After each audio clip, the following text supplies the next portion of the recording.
Facebook. Aaron McClelland, what about you, brother?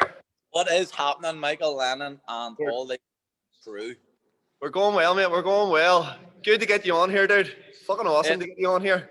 I don't know. It's been too long. Like we talk, but we haven't did this yet. So I'm excited to drop some nuggets here. I know we're gonna get some people fired up, like so we're both a bit not right in the head. Dude, absolutely. I should give everyone a pre-warning here, shouldn't I? My dog's laying at my feet right now. He's a pup. He's 8 months. So if I bolt off screen, he's shitting somewhere, and Aaron will answer whatever questions is coming along here. Okay. Aaron, let's give the crew a wee bit of background here. Where did we connect first? Where did we first meet? So I think the first time. And I heard a lot about Elite, and then I was down at Sean and Jay's, and then I think that was just before you took the franchise. Yep. And then you took the franchise. So once I sort of seen there was Elite in Belfast, I was like, right, well, I want to know who that guy is. This was before I was even a gym owner, but I just knew how much credibility the brand Elite had in itself. Yep. And from that, I then ended up on the master and Sean and Jay's mastermind, right. And that I met you, and then we ended up in a mansion in Marbella somehow. I was hoping you would bring that up. So it's the randomest shit ever.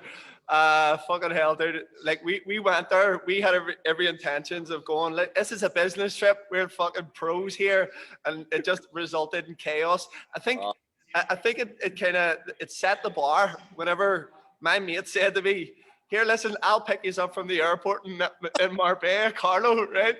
He says, "I'll pick you up." And I expected him to show up in, because he works in finance, you know, he does all this stuff.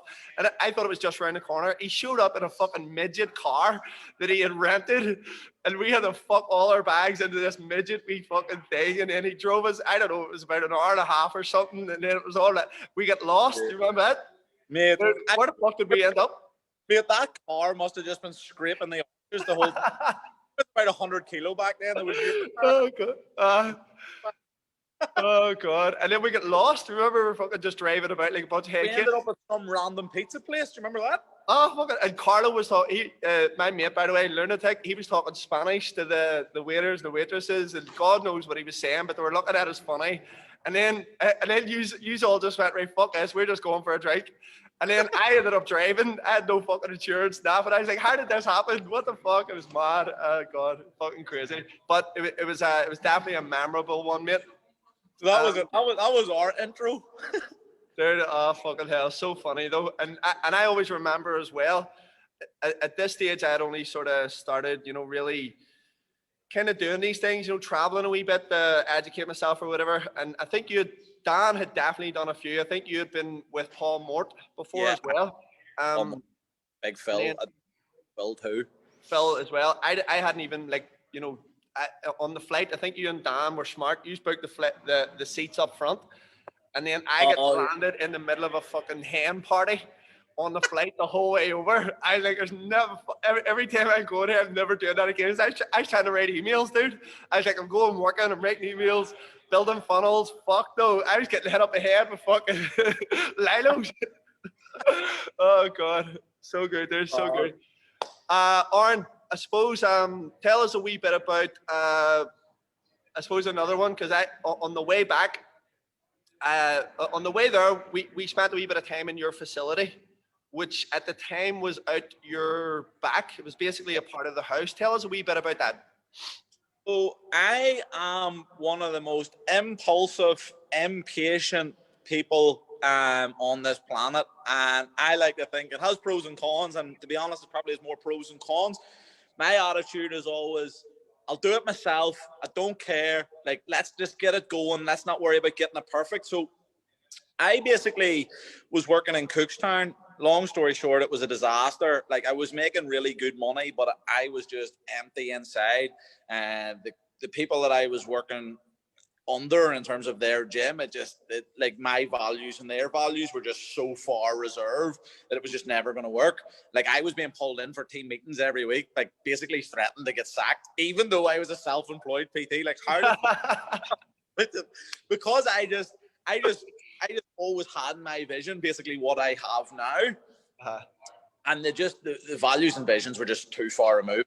So anyway, what happened was I was basically up at 4:30 in the morning, home for about 10:30, sometimes 11 o'clock at night. I did that for 2 years straight, cleaning toilets, opening the gym gates by myself, managing a facility that I was getting no credit for. Kept having my job dangled in front of me, and it was making me fucking miserable, anxious, paranoid, depressed, suicidal, and all over the head of it. It was crazy. And then I just decided, enough of this shit. I'm sick and tired of feeling sick and tired. And my dad always sort of said to me that, until your name's above the door, there's nothing you can do about it. So I was like, I'll tell you what, I'm gonna fucking get my own door then. So love it. I get a facility in Antrim, like a unit, and couldn't get one because the letting company was just being a nightmare. So what I thought about was, well, why could I not just go and get a loan from Tesco? And then you love the Tesco loan. I love the Tesco loan. So I got that was the best piece of advice we gave everyone at my mastermind. What's wrong? Go get a Tesco loan. Fucking just do it. Oh god. What I did was I got a loan from Tesco. I got 25 grand. The payments on that are something like, I think it's $410 a month over 8 years. So my rent in Cookstown was $400 a month. So like for a tenner a month, I'm gonna have my own facility. So I built a shed from scratch at my house. I think that cost like 17 and a half, and then the rest we just put into equipment. I still actually have the same rack now. It's just in the middle of the gym and it's smashing. Love it. Still using the same rack. And then what happened from there, then obviously joined Sean and Jay's mastermind. I always said if I wanted to be, an industry leader, I needed to work with industry leaders. And I think this is the big thing with personal trainers. Like, they're scared to pay to play. This art of being, like, you don't just walk into the company of guys who make six figures and keep in contact with them. If you're not bringing something to the table, you're not going to be sitting at it. Yeah. So I know they see through that. I knew I had to bring something to the table, and what I brought to the table was money in exchange for knowledge, value. Then what I did was implement as fast and as quick as possible. And then what ended up happening was I ended up actually delivering a seminar for them guys, which was, you know what I mean? Like, that was just invaluable and massive for me. I got so much joy from doing that. But just being in a room where you're like I was making the least amount of money in our mastermind. There was maybe 25 guys in it at that time when I first joined it. And then to become one of the guys at the top of it, it was such an amazing feeling, I suppose that there's a big lesson there, dude, in terms of taking action, because, we talk just off camera there. You're like, fuck, what does it cost to do this Zoom live on Facebook? It's like, it's 50 quid a month. People hold back on that. Now, you told a story about investing 25 grand into, putting your name above the door. Well, fuck it, if it, I'll find a way. That's basically what you've done. You figured out a way. I haven't got the money right now. I'll figure it out. I'll go and do it. And then even at that is like investing further in, your education and putting yourself in certain rooms to give yourself an opportunity to have opportunities. That's a massive lesson for anyone watching right now. Huge, man. I think coaches are just so tight and want to just hold on to as much money as possible. It's like, hold on. So I'll give you an example. I probably shouldn't share this story, but I'm the type of person that I don't give a fuck. I'm going to share it because it's relevant. It's from the heart. So I was working with a coach, gave him some really good advice, drove up to go and meet him, and texted me to say he got 3 new clients off the back of what I told him, like that. And all of a sudden, when it came to putting some skin in the game, it was like, you know what? I'm just going to sit tight and I'm not going to invest yet. And I'm like, mate, I gave you advice. You got 3 clients. What would happen? Can you imagine what would happen if we were to work together for like a long time? Yep. Jesus. And it's not about money, because if it was about money, I would just sell more memberships. Like just sell more memberships. Yeah. But it's about impact for me. It's about impact within this industry. And the only way we're going to have huge impact is by trying to change the thought process of what personal trainers sort of have. It's like, just because you did your PT course, the investment can't stop there. That level of investment has got you to a certain point. It's got you qualified. It's got you some basic knowledge. But after that, what do you do?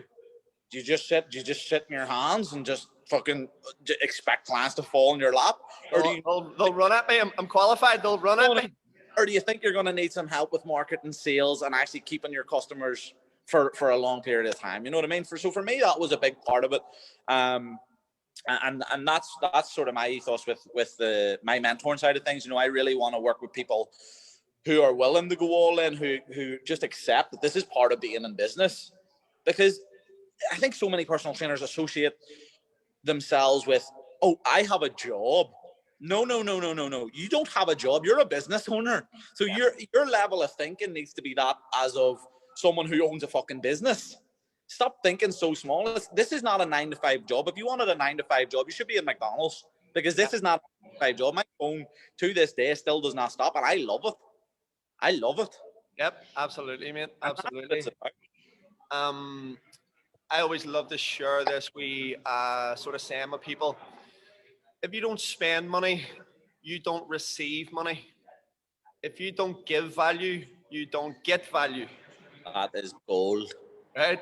Like that. Fucking hell. Like, and I'll tell that to all of our students, so that it kind of, I feel like it sets them up for success. Do you know what I mean? I think it ultimately sets them up for success whenever they're thinking they're in that scarcity mindset of, you know, should I invest in this? Should I invest in this? And I'm like, dude, fuck me today. You know, if I see something that I think it's going to worthwhile, don't even think about it. Just go boom. Yes. Tell me what that is. Have you ever invested money on yourself genuinely? Like, give me like an unfiltered answer to this. Have you ever invested money in yourself and regretted it or not got a return? No, never. But let me ask you this as well. I know for me, every single time I've invested money in myself, I've been like, fuck, now's not the good time. I better hold off. I better just waiting. And again, my fuck it mentality kicks in there. I'm just like, fuck it, let's do it. Dude, even let me give you an example here. A few weeks back there, I'm not going to mention the course, but I bought a course. I invested in a course. It cost I think it was around 600 quid, right? And I went through it, and I actually went to a guy before I bought it because I wasn't sure. So I was like, right, I'm not sure. I haven't heard anyone give me, you know, good insight on it. You know, I haven't gotten that from anyone else. So I went to someone who knew the guy that owns the course, someone who I would say is, you know, a really credible individual within the industry. And I said, here, listen, I'm thinking about this course. I'll take your word on it. Is it going to be worth my while? Now, I was like, now listen, I'm not stupid here. You know, I've been in the industry a long time. If it's not going to get me what I need, you know, tell me and I'll move on. I'll go and get it elsewhere. And he was like, no, it's legit. Go and do it. I bought it, 600 quid. It wasn't very good, mate. I'll be honest, right? Now, here's what it did do. I didn't complain about it. I didn't do nothing. I was just like, okay, so I know the level that's at now. So I went and created a course. Better. Love it. You know, it was 600 quid, and it was 600 quid that I went, okay, well, if that's the level that they're spending 600 quid at, well, then I'm going to give more, and I'm going to give more value based on that. Absolutely, mate. There is a direct correlation between how much value you add to a marketplace and how much money you receive. Fact. Absolutely. If you're not dedicated to providing a 5-star service from start to finish, whatever 5-star looks like in your head, that's okay, but you better be operating at that. And not only that, you need to go and spend time with people who are delivering 5-star service, because all that's going to do is drive yours up. Yeah, absolutely, mate. It just goes off what you're saying. I bought the course, it was shit, but I tell you what, mine's 5-star, and people aren't going to buy that course anymore because I'm going to push mine. And the reason I'm going to push mine is because of the impact that it's going to have with the people that follow me. And that's what it's all about, mate. It's about impact. Like I think people get caught up in money, and like we talk about it because we like it doesn't drive what we do. No. It does. I know. So you're coaching other gym owners now. Like you could quite easily sit on what you're doing currently, and you don't need to do that. In fact, if anything, it'd probably be a fucking distraction for you. If anything, I'm the same. Dude, you know, like we're selling courses. Like for our 2 January courses sold out. I don't need to do it, but I'm sure for you, it's been born out of frustration because trainers are coming to you and they're like, dude, you know, nothing's working, blah blah blah, and you're like, nothing's working because you're not working. You're not fucking skin in the game. That man, I fell into this business coaching by accident. I just had so many people coming to me, and I was just doing so much stuff for free and eating up a lot of my time, and that was okay because I was wanting to give back to the industry. Yeah. And then working with my business coach, I worked with Alan Cosgrove, and he was just like, "You're doing all this. You're world class at it. Like, let's just start moving into it as a secondary income stream for you, so that you can improve the industry standards." And for me, like that drives everything I do. The industry standards must go up. Like, mate, I tell you a horror story. Like, this is how, see, because as personal trainers and gym owners, we don't have a governing body. Yep. I had a phone call, again, will remain nameless, the other day from a woman looking to come to my gym, for the simple fact that she was in another gym and people were just abusing the room that she was renting in that gym. And by abusing the room, I want you to all who are watching this use your imagination to what that might look like. Like, that's fucking bizarre. Like, that's going on in a gym. Like, fuck me, come on. Christ. Dude, tell us a wee bit about, so you started in, you built the first facility. How long were you in there, and then what was the process between going from there to the facility that you're at now? What were some of the struggles that you went through? Was there still that wee bit of fuck of it, I got to make this jump? There's extra, outgoings and stuff like that. Like, tell us a wee bit about that. So, like, taking that 25 grand loan, I thought that's my expenses, $410 a month. I have my own gym. I'm a fucking hero. I have it all figured out. Yeah. And then I filled my gym at the house. Now, believe me, guys, Lenny's been there. It is 8 miles from the closest shop either side, genuinely. So that was fucking mental. And I still don't know how we did it. And not only that, I didn't know a single person in my area. That's no shit. Sold 30 memberships before the gym was even built. Again, just in the trenches. I just know how to grind and talk to people and communicate my message. So because my message was coming from a unique place, it was really resonating with the people, and we were doing something that nobody else was doing. So from that, then it was like, this unit that I'm in now came up for a private rental. So that meant no dealing with bullshit letting companies who were just dragging the process out. Yeah. So what was perfect. So I was like, right, I'm taking it. Now, any money that I had saved up from owning my other gym, I got a bill to put a shower in this gym. I thought a shower in the gym, what's a shower going to be? $2,000 max? No.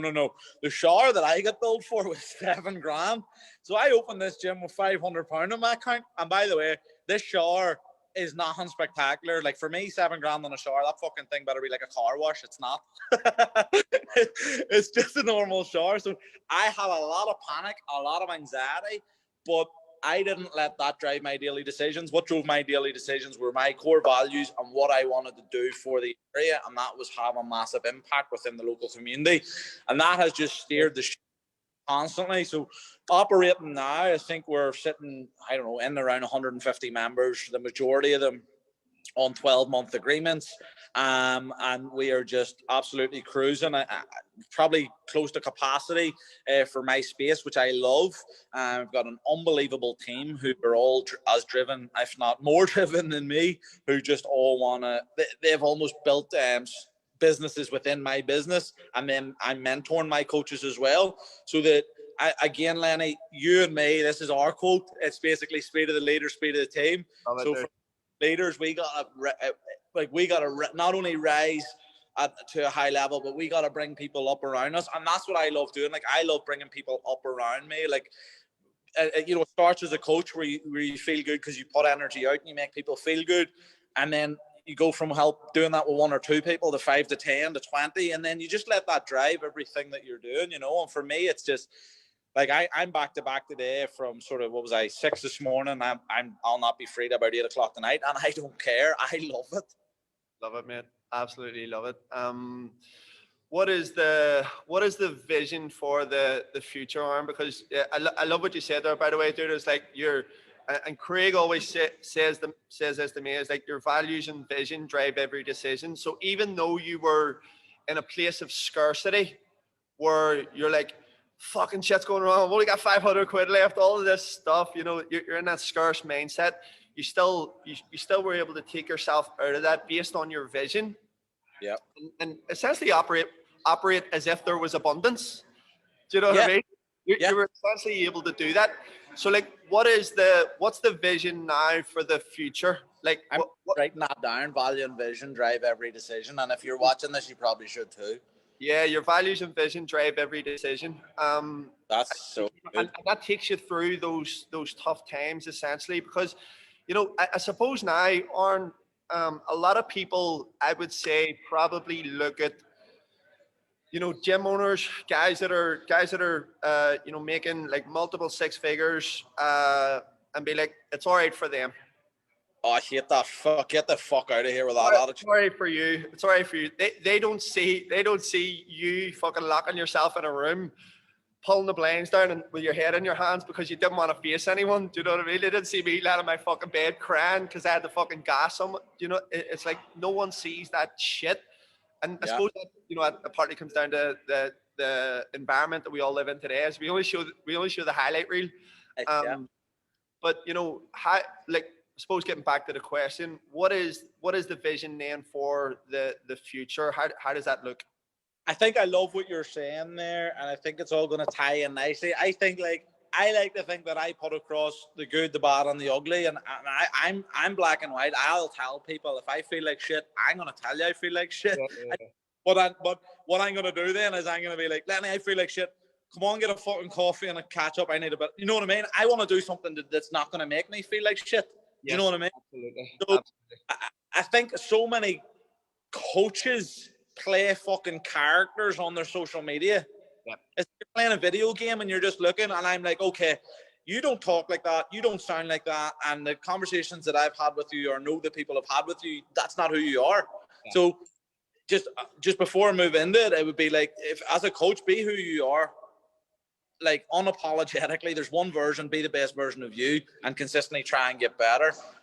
Be that mindset, and you know what I mean, just helping the people around you.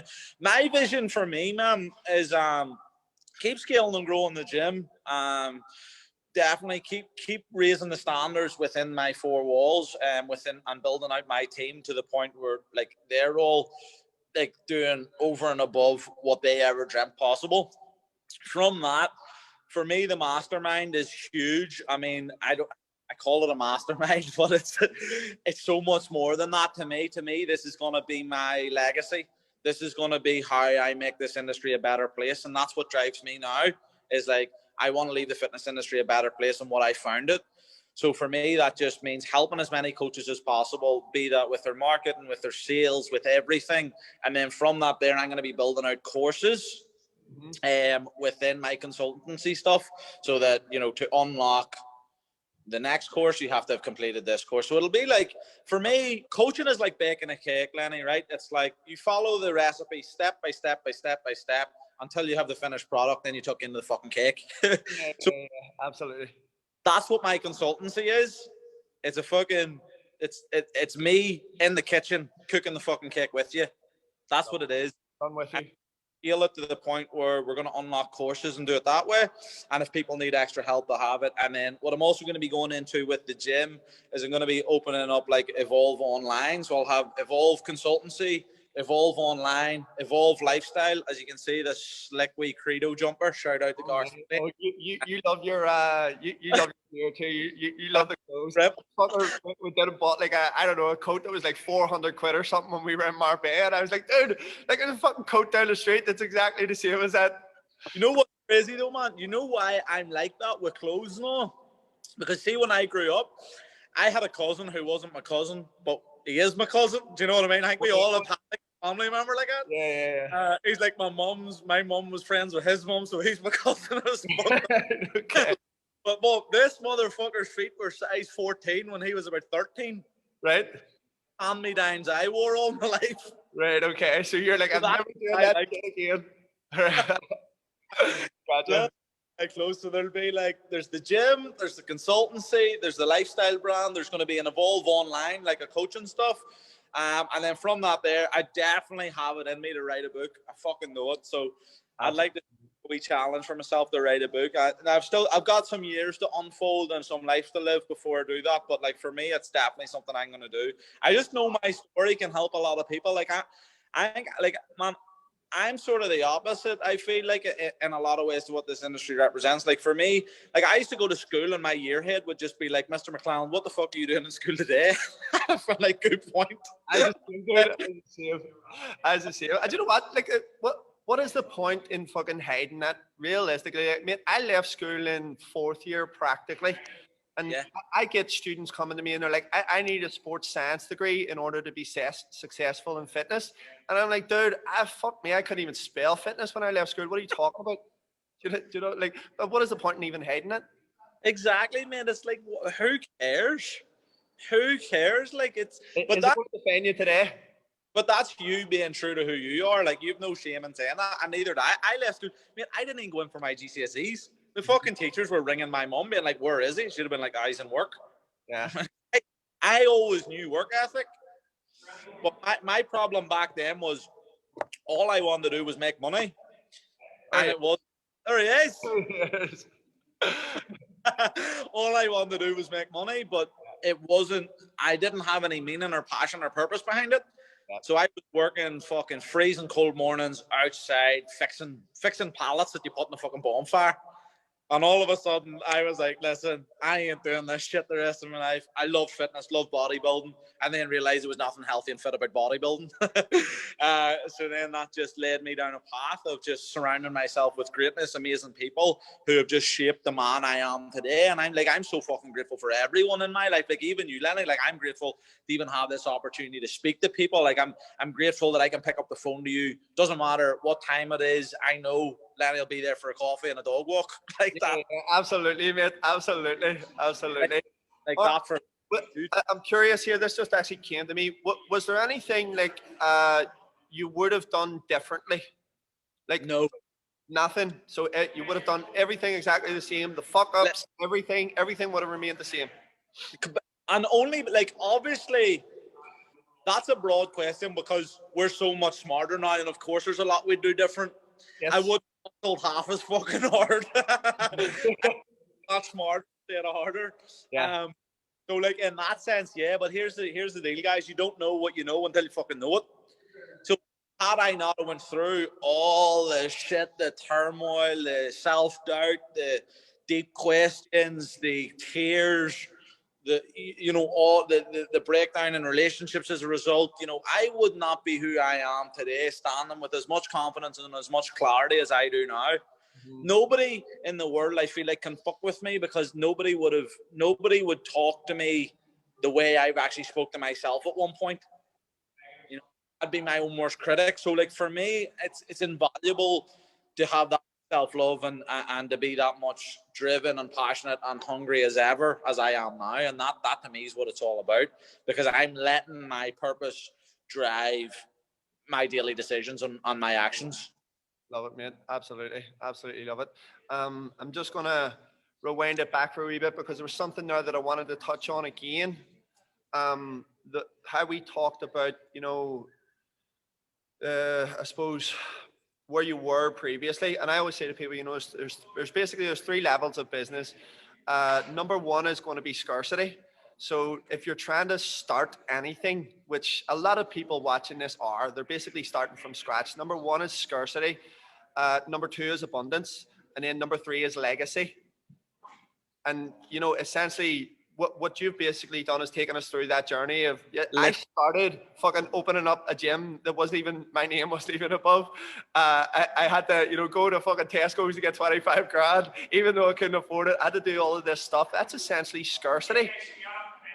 And then you've went through a level of abundance where the gym is packed out, like everything is just shit's just going. You're kind of just walking about twiddling your thumbs, like I don't know what to do with myself today. Trying to find shit to break in order to fix it again. And then, right now, what you're actually focused on then is legacy, and that's essentially where the real abundance is. Yeah, that's where the gratitude comes from. I would agree, and like I don't think I've ever mentally, physically, spiritually being as good as I am, to the level I'm at today, and it's love it for you, man. Absolutely love it for you. Absolutely. Aaron, if there was anything that, well, two things here, two things. Number one, I suppose trainers, personal trainers, and we kind of see this a lot, in the industry. They'll hold back a wee bit. They don't want to reach out to people. No one wants to ask for help because they feel like it's weak, when essentially it's not. It's the complete opposite. Um, if trainers want to connect with you, which they should, where can they find you? Where's the best place to get you? So a couple of things on that. Firstly, I want people to understand that if you were to, want to work with me at some form of level, I want you to understand that you're not going to deal with someone who's going to tell you what you want to hear all the time. Listen, I will be the best fucking teammate you've ever had in your life, because I will literally go to hell and back to make you succeed. Like, that's in me. Like, I will. Because I need to be fucking leveling up this industry. That's just in me. It's like a burning hunger. Yeah. So you're going to have the fucking teammate you've ever had in your life. But if you don't like dogs, you're not going to be working with me. It's like, it's just a non. Where is it? It's just a non part of doing business with me. You must be a dog lover. Let's see. Where's he? Lenny, come here. So it's funny because Lenny's lost his dog middle of this. So you must be a dog lover. And there. How could you not? How could you not? For dogs, so you must be a dog lover. So if you want to work with me, what I need you to do is I need you to post a picture of your dog. Yes. Yes. I'm going to message you directly and ask you what it is that you're struggling with, and give you a voice note about just a free couple of golden nuggets of advice for you. There you go. Apart from that, if you want to level up further than that, I'm really trying to grow my Instagram brand at the minute. It's Evolve Fitness Business Consultancy. Check me out there. We have a Facebook page as well, or just head on over to my personal Facebook, Aaron McClelland, and you'll sort of see me there as well. Yep, absolutely, mate. Reach out, talk to people. Do you know what I mean? Like, doesn't matter where you're at right now. Reach out, and listen. Even if Aaron is busy, I'm sure at one stage or another he will get back to you. He'll connect with you, like whatever it is. Always. He's a helpful dude. We're helpful dudes. We're not going to ignore you, I promise.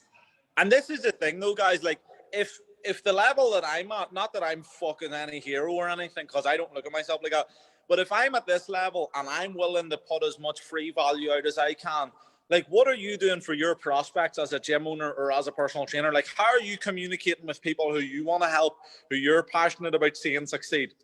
I want to know what's driving them decisions. Because here's the thing, like, free is only free until it becomes paid. Yep, absolutely, dude. Absolutely. And for me, it's about value up front. Too many coaches are just trying to sell there and then. It's like, no, provide me with some value before I make a decision. Yep, absolutely, mate. You need to think about, first and foremost, there's two things why we're in business. Two reasons. One, to help people. That better be your number one. And two, to make money. In that order. If we get that order mixed up, people are going to smell it a mile off. You're going to be broke, bitter, and miserable. Mate, I love that you said that, right? Because most of the time, essentially what we do is what you're doing is giving people results in advance. So the dude that didn't invest in your services, right? You gave him a result in advance. He went and got that result, and then he didn't invest further, which is up to him. Okay, so you're basically you give him the free information. Now the thing about it is, and the way Aaron said, getting this, giving value first, receive second. The only reason, because we would do this shit for free all day long. Aaron fucking done it for free for a year. The only reason that you're asking for, some sort of financial commitment is because it is the easiest way to get some motherfucker to do the thing that you want them to do. That's it.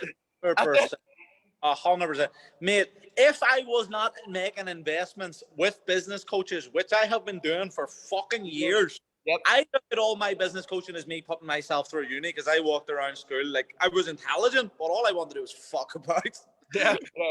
So look at that as me putting myself through uni. But every time I had to hand over a big lump of money, and I tell you what, guys, business coaching at the top level for a little bit, for just not to look at me and be like I'm a big dick swinger, but I can tell you now, I was spending £1,000 a month at one stage on business coaching.